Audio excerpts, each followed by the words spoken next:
Fridge எல்லாம் கண்டுபிடிக்கிறதுக்கு முன்னாடியே ரொம்ப நேரம் கெட்டு போகாத உணவுகளை சமைச்சு சாப்பிட்டவங்க நாம. இந்த இன்ஸ்டன்ட் புளியோதரை பொடி மட்டும் செஞ்சு வச்சுக்கோங்க. ஒரு பேன்ல 1/2 கப் கடலை பருப்பை 2 நிமிஷம் போல லோ ஃப்ளேம்ல வறுத்துட்டு அது கூட 1/2 கப் உளுத்தம் பருப்பை சேர்த்து ரெண்டுமா வாசனை வந்து செவக்கிற வரைக்கும் வறுத்துக்கோங்க. இது கூட 3 டேபிள் ஸ்பூன் அளவுக்கு மல்லி, 1 டீஸ்பூன் வெந்தயம் சேர்த்து வறுத்துக்கோங்க. இப்போ 1 டேபிள் ஸ்பூன் மிளகு, அது கூட 1 டீஸ்பூன் கடுகு சேர்த்து இது பொரிஞ்சதும் எல்லாத்தையும் தட்டில் ஆற வச்சுக்கோங்க.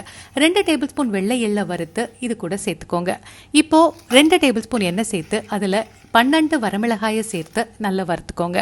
பெரிய எலுமிச்சை அளவு புளியை இந்த மாதிரி நாரை எடுத்துட்டு சின்ன சின்னதாக நறுக்கி வச்சுக்கோங்க.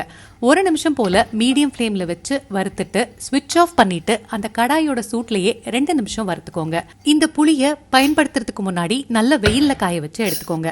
இப்ப எல்லாத்தையும் ஆற வச்சு ஒரு மிக்சி ஜார்ல சேர்த்து இது கூட 1 டேபிள் ஸ்பூன் உப்பு, 1 டீஸ்பூன் அளவுக்கு பெருங்காய பொடி சேர்த்து இந்த மாதிரி நல்லா அரைச்சுக்கோங்க. கடாயில 2 டேபிள் ஸ்பூன் நல்லெண்ணெய் ஊற்றி தாளிச்சுட்டு இதுல வடிச்சு ஆற வச்ச சாதம் 2 டேபிள் ஸ்பூன் அளவுக்கு புளியோதரை பொடி சேர்த்து நல்லா கலந்துக்கோங்க.